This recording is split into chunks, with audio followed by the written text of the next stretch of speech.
freaking first cut. Golly. What's going on, YouTube? Las Vegas this week, so it'd only be right if we got you some best bets, matchups, finishing positions, those sexy outright wagers all coming your way. Hit the like button. Make sure you're subscribed. We'll get started right now. Welcome to the First Cut Podcast. I'm Rick Gehman, joined today first by Patrick McDonald. Patrick, good to see you. What's going on, fellas? Coach, we missed you last week. Rick, always a pleasure. I know it's in your part of town this week. Excited for you to get out there. The coach is here. Coach, good to see you. Patrick, I know you missed me last week. I saw the ratings for the show, okay? So I am back to save it. But I will say this, a little tip of the cap this week to one Bryson DeChambeau, because how many years ago was it, Rick, that he was the toast of the town when the event came to Las Vegas? Everybody loved him. Now, he still had a nice finish this week in Nevada, which nobody saw, so nobody cared. But at least he put out a statement. So, Bryson, we hear you. We see you. Have a good trip to Asia. Rick, back to you.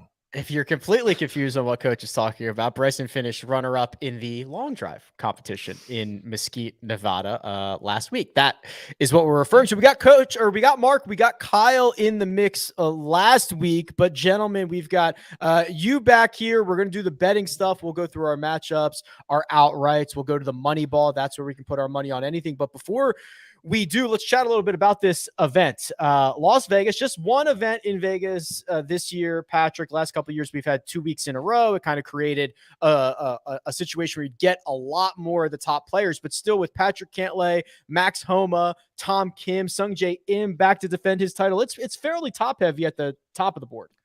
Pretty good field, especially for the fall swing, and this is probably as good as it's going to get, maybe outside of the CJ Cup, which tends to draw a higher field as well. And 10 President Cup participants, right? Taylor Pendrith, Cam Davis, prisoner of the moment guy, Tom Kim. Got to imagine how many fist pumps he'll be throwing this weekend. But yeah, like you said, top heavy field. Cantlay's been absolutely dominant around these parts in his career.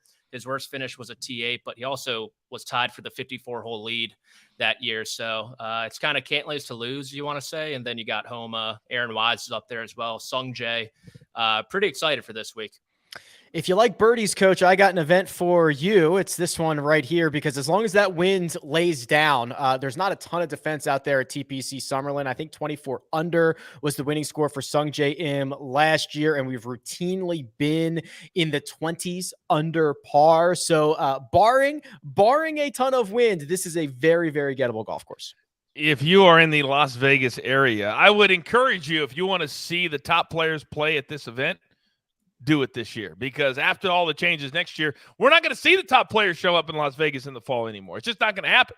But as far as this course is concerned, absolutely. And there are some players, and we will talk about them or we will highlight them, that are not comfortable playing in a tournament that you have to get to 24 under par. Some guys like John Rahm, he loves being -7, -6. Some players like it more difficult. Other players, they like to have a track meet. Patrick Cantlay, I believe, guys, and you guys can agree with me or not, I believe he's comfortable either way. Clearly by being the defending champion, but also he can win when it's -6. So I think we need to target and focus on players that literally throw caution to the wind and don't care if they shoot a 60 or an 80. That's who I'm looking at this week. Yeah, and I don't think we can kind of overstate this enough, Patrick. The course history that Cantlay has, that's not just elite course history for TPC Summerlin. That's elite course history on the PGA Tour. It's only, in quotes, 16 rounds, but you start comparing that to, Rory at Eastlake, Jordan Spieth at Pebble Beach. I mean, it's not just good for here; it's good for everywhere. Absolutely. And he's done it in different conditions. I mean, I think his win in 2017 came at 9 under when it was super windy out there. And then the playoff loss, the runner up, and then 2020 as well. Those were winning scores around 20 under. So like Coach said, Cantlay's the type of guy who can get it done any which way possible. I tend to favor him in Birdie Fest a bit more just based on where he's won outside of kind of Memorial and Jack's Place. It's really been track meets. So Patrick Cantlay is definitely the horse for the course this week. I mean, there are no flaws in his game. He's a top 5 player in the world. He probably got a bit of win variance against him last year. He had 2 playoff losses, another runner up there, and still nabbed 2 victories. So Cantlay is honestly a type of guy who through this year, I could see him maybe catching 5 wins. That's how good he is. That's how much I love him this year. And it might start this week. The most fascinating golfer in the field to me, Coach, is probably Tom Kim. He was 2-3 at the President's Cup, although with the hype, you might have thought he was 5-0, and he was phenomenal, and obviously got the win at the Wyndham Championship. But this is a guy who has played less than a dozen PGA Tour events last year, and he is now creeping dangerously close to the top of the betting board. There is a lot of intrigue and interest in what he's going to be doing this week, and I'm going to be one of those people tuning in, because I think we're about to learn in the next 6 or 12 months who Tom Kim really is. Well, first of all, Patrick already offended me this morning when he said prisoner of the moment, because anybody that follows me on social media knows that I have said, and I gave away $200 cold hard cash last week for anybody that could name what I said about him on the PGA Tour tweet. I said 2 things that they used. I said he's my new favorite golfer, and this guy is not a star. He's a superstar. There are some people, gentlemen, that just have it. Now, whether we're a prisoner of the moment or in 5 years, I'm going to be saying the same thing on this damn show. This guy is a star. Some people understand how to embrace the moment. Some players understand how to take it to the next level. Now, some players understand that when the lights are the brightest, you also have to perform. He meets in the middle for all of this stuff. He's not just a flash in the pan. He was playing great before the Wyndham. He won the Wyndham when he had to, just to get into the playoffs. And then he got on the President's Cup team, which nobody talked about him 6 months ago. And he became the star of that too. This guy has it. And this week, I have him in one of my plays. It's a lock for me. And since we're in Sin City, a 5% bomb of the week for all of those places that should be out of business in the next 5 years. Yeah, Patrick, let's mine into that prisoner of the moment comment. Is this Tom Kim slander, or is this just like the pendulum has swung too far? I agree with Coach. He's going to be unbelievable. I mean, he's a kid still. He's only 20 years old. But I think we're kind of getting caught up in all the fist pumps and the yelling and the charades of the President's Cup. What is he at, William Hill or Caesar Sportsbook? 22 to 1? 2,200. 2,200. I think that's extremely short for Tom Kim this week. I understand he won the Wyndham Championship, but he wasn't facing Patrick Cantlay, Max Homa in that tournament. So I think it's kind of just people running with the name after the President's Cup and all excited about it, which is totally warranted, right? He had a great President's Cup, even though the record wasn't, as good as people think outside of, beating Cantlay and Schauffele with that putt on 18. But yeah, I will say this week it is a bit of prisoner in the moment. But Patrick, real quick, let me jump in. He just won the Wyndham, and he was top 3 at the Scottish. These aren't just about the President's Cup. It's about what he did in July. It's about what he did in August. And also, when you look at the rest of the field, who would you put him below? Because right now, Taylor Pendrith is the 10th highest rated golfer at plus 5,000. And like Rick said, it's very top heavy. Who would you put above him, Patrick, if you think that is too low of a number? So we got Cantlay, Sungjae, Homa, Wise above him, right? That's correct. Correct. Technically, both he and Wise are 22 to 1. So, I have Wise at DraftKings at 18. Coach, that site doesn't exist. We what Coach just said is fake news. That does not exist. Caesar Sportsbook is the only sportsbook in existence where Aaron Wise and Tom Kim are both 22 to 1. I mean, they can start doing their marketing correctly, and then I will give them that credit. That's fair. Very fair. I will say this. I'll tease a play. I got a matchup where I'm fading Tom Kim plus money that I think is not priced correctly. And so I'll say that much. But for outright and matchup betting, I think it's fairly different just because you're looking at floors. And I mean, Tom Kim's ceiling, he has displayed, it's pretty damn high. So I'll give you that for the outright perspective. But I still think 2,200 is way too short. Probably. I agree with that. I agree with that. That I agree with. Yeah, Taylor Montgomery lurking, Alex Noren, Emiliano Grillo, Taylor Pendrith, Tom Hoagie, all kind of lurking right behind. After the big 4 or 5, this thing opens up. We might as well just jump right into the betting side of things. So here's what we're gonna do. We're gonna play our first cut moneymaker challenge. That is where we have allocated funds across matchups and finishing positions. We will get to that on the other side, along with our absolute best bets for the week. But first, we're gonna take a quick break and hear a word from our partners.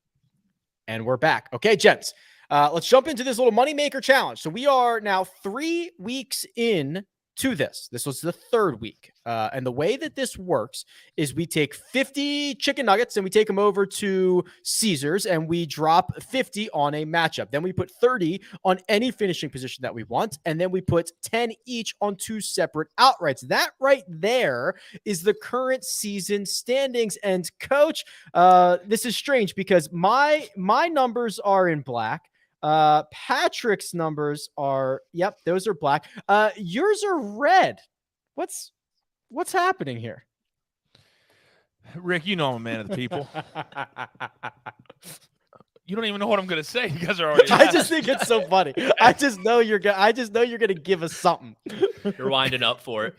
Well, sometimes when the playing field is not level, you want to, I don't know, make it fun for the people. And in the fall, when golf doesn't have as much attention, I want a competition that people can really sink their teeth into. So I've given you guys a little bit of a lead. I did not count my Keegan Bradley, which I gave out on 2 other shows last week at plus 180, top 20, catch that easy. So I didn't use that last week. But this week, line in the sand. Boys, your lead is over, and I am ready, locked, and loaded. Let's roll. Yeah. Also worth noting, I think that was just 1 week for you, coach. So we're gonna get you back on. We're gonna get you back on the saddle, get you on the right Correct. side of things. See, exactly. Yeah. I didn't even have last week with you guys. It's a long season. We will rock and roll here. Right. Patrick, you are making moves. Last week for you was, I don't have the exact wagers. I can pull them up, but you were heavily invested in some South Africans and they came through. Yeah, and look, it was the Wyndham Clark week that I somehow skirted past and ended up in the black because I had Wyndham Clark every which way last week. He missed the cut, but somehow I made money. So I'm just going to forget about that. It was a big South African week, like you said. Dean Birdmeister almost had it there. Back 9 kind of lollygagged a bit there coming down the stretch. I know your boy Emiliano was there as well before that triple on the par 5. They were playing with each other. I thought, maybe we would get a playoff between our 2 guys. Good vibes for the first cut. But yeah, things are moving in the right direction. And I might have to take next week off just so coach has a chance to get back into this thing because as it looks, Rick, it looks to be a 2-man race early on. I love that we are in week 2 of like 45 and Patrick has already declared coach out of it. And it's a 2-horse race. The rest it's like election night when, one of those states that leans heavily one way or another, 0.5% in. We're calling it. 1% of the vote is in. We're calling it for New York right now. All right, coach, we're just going to give you first crack at this here. So Jacob, do we have the board? We're going to go to our matchups here. And coach, why don't you give us the big boy, the $50 for the matchup of your choice? Can't believe it that this was even a play at Caesars Sportsbook, but it is Emiliano Grillo over Christian B. Now, here's the deal. Christian B played at the President's Cup. He didn't play a lot, but he was there, so the emotion came out of him. Then he played last week at the Sanderson Farms, and so that energy took out of him. Grillo's been playing great. I mean, he was in contention a week ago, and it seems like every single week in the last 2 months, we're seeing his name on the leaderboard. So for me, this was an easy one. Grillo minus 120 over. This will be over Friday, by the way. Yeah, Emiliano is going to make an appearance on my card coming up. So certainly love the sentiment there. Patrick, you have opted for a dog. You've taken Davis Riley plus 115 over, oh boy, Tom Kim. Yeah, and I know he's a Bama boy, but I think Davis has that dog in him. You know what I'm saying? And look, this number just doesn't really pass a sniff test, in my opinion. Plus 115. Tom Kim's listed at minus 140. That's a bit too steep. Riley's coming off a top 20 there at Sanderson. He described it as the worst driving week of his life, and he still finished inside the top 20 there. I like his fit for this course. He has the firepower to compete. And yeah, like I said, this is probably a toss up, a coin flip. So you're giving me plus 115 on that. I'm going to take it every week. Hey, Patrick and Rick, mhm. Rick, I need to jump in real quick. Sure. Patrick, do you watch the early edge? I do occasionally, yes. Do you? Are you familiar with a little something we like to call a showdown? Could you explain, please? So when one capper disagrees with another capper on the same show, then said capper who gave out said play then has to back up that play with a $100 showdown bet with another capper who may want to challenge him on the same show. You want 100 on Tommy Boy? Oh yeah, and I don't even need any. I mean, I'll give you the odds if you want me to give you the odds, but usually it's just straight up because you're so confident that Davis Riley at the overwhelming odds of plus 115 is going to beat Tom Kim. Let's go, even up. Yeah, no, that's fair because Riley probably should be the favorite in this one anyways. So let's run it. Hit it, Jacob.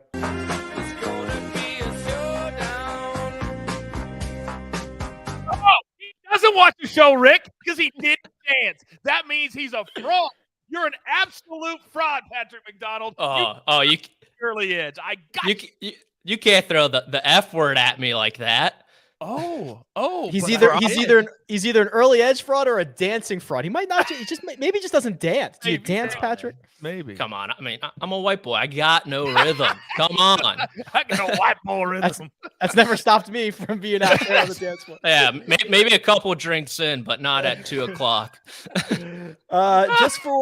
Just for housekeeping purposes. So that is Coach on Tom Kim. Patrick on Davis Riley for Benjamin. We will recap that on Sunday evening, although maybe it'll be over on Friday. We'll see how it shakes out. Additionally, Jacob, just so that we have the numbers clear, when you do this, correct me if I'm wrong. So Davis Riley, Patrick puts 50 on Davis Riley to win 57.50, but if it's a favorite minus 120, it would be like 50 to win 41.66, right? That's how you do this. Correct. That 50 just represents the bet size. Perfect. So, all right. Beautiful. All right. Making sure we're all getting it all dialed in so we've got the numbers right because we're doing this for transparency. We're keeping track of the sheet. We're showing it all week long or all year long. And I want to make sure everybody knows what we've got. So I went with minus 120 Tom Hoge over Siwoo Kim. I think that in general, Hoagie's skill set that he possesses is great for TPC Summerlin. We saw him play well the last time out. I think he's trending in the right direction. I'm going to try to steal a minus 120 of Tom Hoge over Siwoo. Finishing positions, gentlemen. This is any finishing position we want. Top 5, top 10, top 20, top whatever you want. Coach, we'll start here with you, and I think we've got a trend here. Well, you guys saw that picture of Tom Kim the next morning laid out on his bed like that after the after party, after the President's Cup, right? You guys saw that? Yeah. Yes. So we're going to see the same thing this week, but he may be celebrating a T8, but I wanted to protect myself just a little bit. I'm getting plus money at a top 20. Tom Kim has been a top 20 machine since July. So this, to me, if you just want a little extra money to play with in Vegas, bet this, cash it Sunday night, and keep it moving. Yeah, Tom Kim's been rattling off top 20s all over the globe. If he does it again here in Vegas, it's plus 140 for Coach. I went with Matthew NeSmith. Patrick, speaking of rattling off top 20s, that's exactly what NeSmith has done at TPC Summerlin in 3 straight. He gained 6 strokes on approach last week. He's rocking and rolling. It's 3-1 if he finishes on the first 2 pages of the leaderboard. You have opted to go even further down the board. Wait, I had to, you know how far I had to scroll to find this one? I almost broke my mouse. Yeah, top 20 at 8-1. Who is it? I know. I was surprised to see the price too. You'd think he'd be right next to Matthew NeSmith or something. Sam Ryder. The irons have been good. The putter have been good as well. T45 in Jackson. He gained over 2 strokes on approach, almost 3 strokes putting, and that's kind of the name of the game here at TPC Summerlin. In 5 prior appearances, he's kind of been up and down, but 2 of them he's top 20, finished 3rd as well 1 year. So outside of last year, he's always struck the ball well here. Outside of the first year, he's been putting these greens terrific. So 8-1, I thought was a bit too long, just given how he's striking the golf ball at the moment and how he's putting it. Made the cut in Jackson, T45 for Sam Ryder. So coming in off of that. So to recap the finishing positions, it's NeSmith, Ryder, Tom Kim, top 20s for all of them outrights. I'll get out of the way here. I've referenced this already. Emiliano Grillo at 40-1 is one of my outrights. I will just step on the rake again. I got to stick with the guy who probably should have won the golf tournament last week. He continues to putt well. And then Seamus Power made a ton of birdies. He's got to clean up the crooked numbers. Plays out at TPC Las Vegas, TPC Summerlin, constantly 60-1. Those are my two outrights.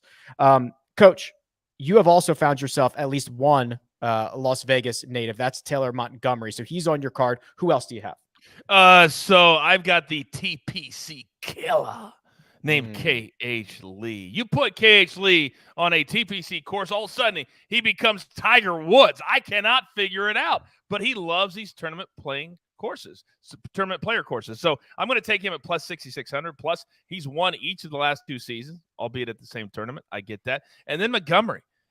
When you start really hot in the fall, most people don't pay attention because they're watching the NFL. This dude has been legit through the first couple of events of the fall. I don't see any reason why he won't play well this week, and I think it's worth a little bit of a sprinkle just to see if he finally climbs to the top of the mountain early on, like a lot of other guys that we've seen when they get onto the PGA Tour. They win real quick, and I think he could be one of those guys. 6 straight top 10s for Taylor Montgomery, 9 out of his last 11. He is lurking, and I believe it was Sia Najad who coined TPC Lee for KH Lee. Okay. Yeah, that's a pretty good one. 66-1. Patrick, you might disagree with Coach on some other things, but TPC Lee has also found your outright card. What does it look like? Coach, it's about time we get on the same page. A little simpatico. It's been a while, been I've butting heads. I've missed you. This is finally the week. I think, between us three, we're going to get an outright winner this week. I'd prefer it to be KH Lee, but maybe also Denny McCarthy as well. Admittedly, I have a soft spot for this guy, having crossed paths with him in high school on the golf course when he beat my butt a little too much. But look, this thing turns into a wedge fest and a putting competition from time to time. We all know Denny's the best putter in the world. With him, you got to kind of hope for that, uptick in the iron play. And with the amount of wedge shots that these guys are going to be facing this week, I'm hoping he can kind of have one of those weeks that he had, pretty often last year. He had his best season on the PGA Tour. So 50-1 was a number I was comfortable with for Denny McCarthy. Denny McCarthy plus 5,000, 50-1. KH Lee 66-1. That's Patrick's 2 outrights. Coach has gone with Taylor Montgomery and also KH Lee. I've gone one more time back to the well with Emiliano Grillo and Seamus Power rounding out the outrights for the 3 of us. Gentlemen, leaves us with one final thing to do. It's to get to our money ball. $50 to do anything we want. We will reveal those wagers after we take a quick break and hear a word from our partners. And we're back. Here it is. Moneyball time. $50. Anywhere, anything, no obligations. Coach, you have found yourself a matchup that you really like. What have you opted for this week? Full disclosure, I was in wine country a couple of weeks ago. I was hosting a big event for World Series champion Brett Saberhagen.